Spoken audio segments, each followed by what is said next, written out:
vacances où on travaille pas du tout. Et après, on va peut-être repartir, mais alors, soit en Grèce, soit à Madère. Donc c'est une île portugaise. On ne sait pas encore. Voilà, pour cette petite aventure. Aucun regret d'avoir choisi de faire ça. C'est génial. Les gens ici sont adorables. Alors, à la limite, le bémol, c'est que on parle pas énormément de monde. C'est-à-dire que même des gens qu'on rencontre dans des meetings ou dans des bars ou quoi, ben, ils sont super sympas, on parle et tout, mais voilà, y a rien, je veux dire, on se voit pas après ou des choses comme ça, quoi. Et ça, c'est vrai que c'est... Enfin, moi, ça va, en vrai. Je suis pas hyper sociable. Et Bastien, des fois, il a un peu de mal, il a quand même hâte de rentrer voir ses amis. Moi aussi, évidemment, mais je souffre moins de pas avoir beaucoup de gens ici, quoi. Enfin, on en voit énormément, hein, on parle à des gens et tout, mais enfin, c'est pas comme des amis, quoi, qu'on voit en dehors, dans le bar ou quoi. Voilà. À la limite, la grande limite, c'est le seul inconvénient, je dirais. Pour les choses positives, c'est vivre dans un pays chaud, avec une culture qui ne juge pas les gens, qui laisse faire les gens comme ils veulent. On fait sa vie, voilà. Les gens s'en fichent complètement, ils vivent leur vie, ne regardent pas les autres. Découvrir de nouvelles villes, de nouveaux paysages, changer d'endroit si ça nous plaît pas. Qu'est-ce qu'il y a d'autre? Enfin, toute cette vie, moins stressée, être entouré de moins de gens stressés, parce que dans le sud ils stressent vraiment pas ici. Ouais, j'adore, personnellement, j'adore. Et j'ai vraiment hâte d'aller fêter les fêtes avec ma famille, etc., revoir mes amis. Mais j'ai très hâte de découvrir d'autres pays aussi. Voilà pour cette parenthèse digital nomade. Et voilà, comme je leur dis, on n'est pas que en vacances, parce que tout le monde nous dit bonnes vacances, c'est gentil, mais on travaille et on travaille assez violemment pour continuer à avoir cette vie, quoi. On se donne à fond on lâche rien pour garder ce train de vie là. Au final, il y a aussi dans les choses positives, c'est que la vie est beaucoup moins chère qu'en Belgique. Du coup, ça vaut la peine aussi. Au niveau des courses, au niveau des restos, tout est moins cher ici, sauf l'essence. L'essence, c'est le même prix qu'en Belgique, donc pour les Portugais, ça doit être super violent. Voilà un peu cette... Ah oui, et pour ceux qui se demandent, on prend nos appartements sur Airbnb. Voilà, tout simplement. Et ça se passe bien. Voilà, on n'a jamais eu de soucis, on a toujours tout fait avec Airbnb quand on est parti en Thaïlande, au Maroc, en Grèce, en Espagne, au Portugal, en France, on a toujours tout fait avec Airbnb. On n'a jamais eu de soucis, on adore. Voilà pour ça. Alors, que vous dire d'autre? Concernant la chaîne, je voulais vous remercier parce que quand je vous ai demandé de l'aide pour soutenir la chaîne, vous avez été présents. Donc merci à tous, je vois que vous faites l'effort de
mois, il y a une semaine spéciale.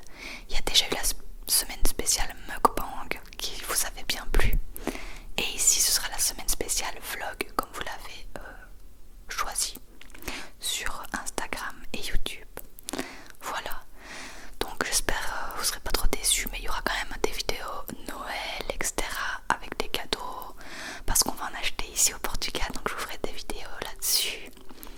Mais il n'y aura pas une vidéo tous les jours, ce sera infaisable vraiment.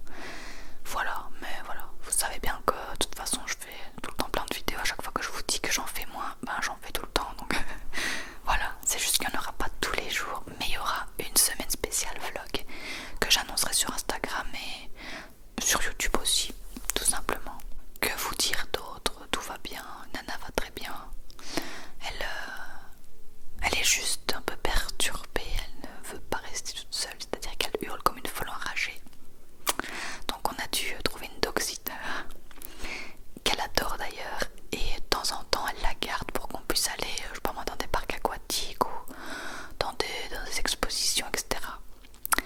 Voilà, pas trop le choix, mais on va la réhabituer tout doucement en Belgique à être toute seule et elle se sentira mieux parce que c'est chez mon père et elle est déjà restée très, très longtemps quoi. Notamment un mois quand on est parti en Thaïlande. Du coup, elle sera moins stressée de rester seule. On va la réhabituer un petit peu. Mais sinon, elle a aucun souci. Elle a fait ses petits vaccins ici au Portugal. Le vétérinaire a dit qu'elle était en très bonne santé. Elle a perdu 300 grammes. Ce qui est pas mal parce qu'elle en avait pris 500. Donc elle commence à avoir un bon poids. Même si elle n'était pas grosse, hein, enfin. Et elle est en forme. Elle adore la plage. Je ne sais pas comment on va faire quand ça va lui manquer quoi pendant 2 mois. Elle adore la plage. Et voilà, nous aussi on va souvent à la plage, même encore maintenant. Bon, moi je vais plus en maillot, hein, j'ai froid, mais c'est quand même très agréable et on va marcher aussi le long de la plage et tout ça. C'est super sympa. Voilà, après je vais peut-être un peu vous parler de mes idées de vidéos que, bon, elles vont pas toutes sortir, hein, c'est des idées que j'ai, il faut que ça m'inspire pour que je les filme. Il y a notamment une vidéo sur un livre d'un abonné qui a l'air mais génial, qui va arriver bientôt dans ma boîte aux lettres. Il y a une vidéo aussi normalement sur une marque de bijoux qui a l'air géniale. Il y a une vidéo ASMR avec 3 micros différents. Je réfléchis à ce que j'ai noté tout à l'heure. Une vidéo, recettes et dégustation. Je vais pas vous dire de ce que c'est, mais c'est quelque chose que je prépare pour l'anniversaire de Bastien. Que je vais faire demain parce qu'aujourd'hui c'était une journée de travail, même si c'était son anniversaire, donc on va en profiter plus le week-end. Il y a quoi comme vidéo? Il y en a une que j'ai en tête, mais je vais pas vous la dire parce que j'ai peur que vous vous emballiez et que j'ai plus envie de la tourner, donc on va dire que ça je la garde en surprise. Il y avait aussi une vidéo dégustation de fruits, pourquoi pas. Et voilà, enfin voilà un peu mes idées quoi. Il y en a d'autres, hein, mais c'est noté dans mes notes, je me souviens plus ce que j'ai mis. Voilà. Au niveau de ce que je regarde pour le moment, alors Amazon Prime, je regarde Dexter, je me refais toutes les saisons. Je suis au début de la saison 2 parce qu'il y a la nouvelle saison qui sort là maintenant et j'avais trop envie de le revoir. Ça faisait bien 10 ans que je l'avais plus vu, je crois. Et je me souviens que j'adorais. Et je regarde la série en anglais, sous-titrée en anglais pour m'entraîner à fond à l'anglais parce que ça, c'est que quand on voyage, l'anglais c'est super important. Ensuite je regarde sur Disney Plus tous les Marvel. On se refait tous les Marvel dans l'ordre. En anglais sous-titré français cette fois-ci pour bien être sûr de comprendre parce que il y a des trucs importants quoi à avoir en tête. Sur Netflix je regarde